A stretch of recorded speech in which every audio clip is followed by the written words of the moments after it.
غم اور دکھ سے پناہ کی دعا۔ نبی اکرم صلی اللہ علیہ وآلہ وسلم کثرت سے دعا پڑھتے تھے، آپ بھی یہ دعا پڑھیں۔ اس کے ساتھ میں مزید دعائیں آپ کو سکھاؤں گا، ویڈیو کو اینڈ تک ضرور دیکھنا ہے۔ دعا ہے اللہم انی اعوذ بک من الہم والحزن والعجز والکسل والبخل والجبن وضلع الدین وغلبۃ الرجال۔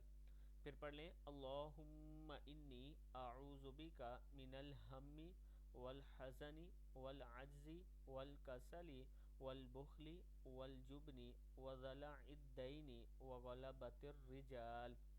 صدق اللہ العظیم۔ اس کے ساتھ دوسری دعائیں ہیں، گناہوں کو معاف کروانے اور جہنم سے آزادی کی دعا ہے۔ استغفر اللہ استغفر اللہ استغفر اللہ یا ذا الجلال والاکرام یا حی یا قیوم برحمتک استغیث یا اللہ یا رحمن یا رحیم یا عزیز یا جبار یا متکبر یا مسبب الاسباب یا مقلب القلوب ثبت قلبی علی دینک۔ صدق اللہ العظیم۔